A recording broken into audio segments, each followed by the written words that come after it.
Bonjour mes petits, alors aujourd'hui commençons l'activité de lecture, le prince Caringalé.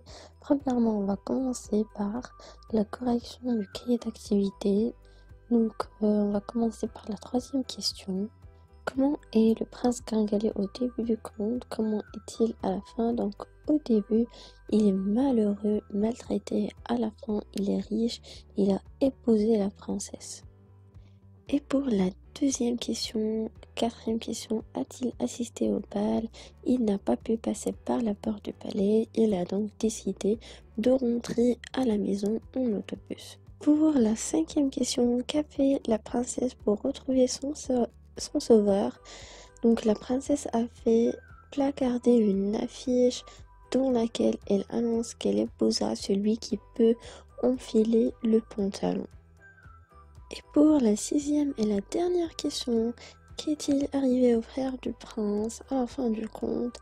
Donc les frères ont été changés en petites fées du logis et ce sont eux qui font le ménage du palais. Donc mes chers élèves, maintenant on va passer à une petite comparaison.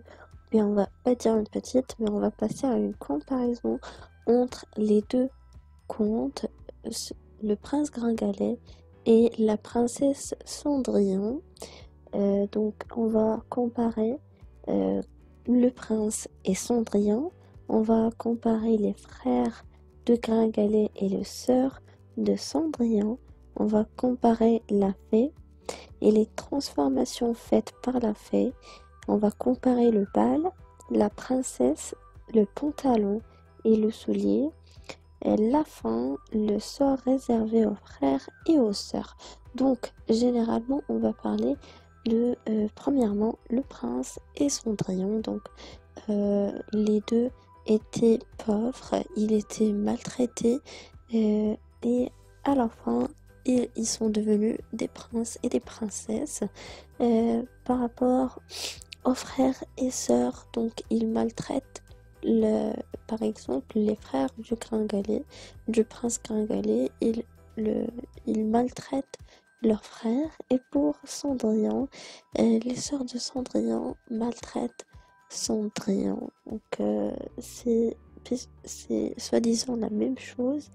Donc, je vais vous laisser ce que vous allez comparer. D'accord, donc voilà.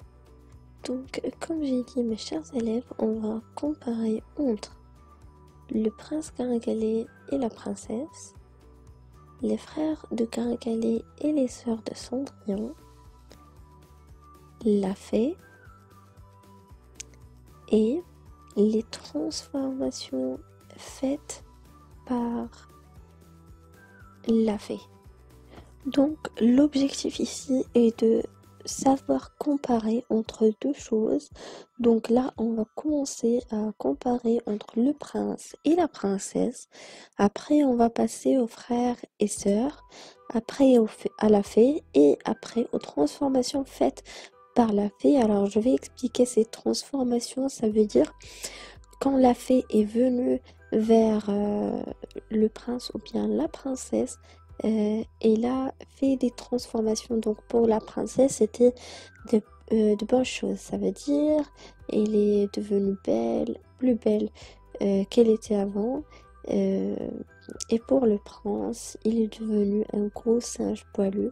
Donc c'est totalement l'inverse, il est devenu moche. Alors on va comparer tout ça et on va passer à une autre comparaison. Alors, on va recommencer par le bal en premier. Après, on va passer à la princesse, puis pantalon et le soulier. Et on va terminer avec la fin de chaque conte. Alors, pour une petite explication, le bal, c'est une fête dans laquelle on peut trouver tous les jeunes. Sont soit des princes, des princesses ou bien enfin c'est sous forme de jeunes garçons ou bien filles. Pour la princesse, on va décrire qu'est-ce qui est arrivé à la princesse et on va comparer entre le pantalon et le soulier. Le soulier, ça veut dire les chaussures et à la fin, on va savoir qu'est-ce qui s'est passé à la fin de chaque conte. On va essayer de comparer les deux. Donc, mes chers élèves, c'est ce que vous allez faire pour aujourd'hui. Vous allez essayer de comparer entre chaque expression de ce que je viens vous dire. Donc, je vais faire un petit rappel.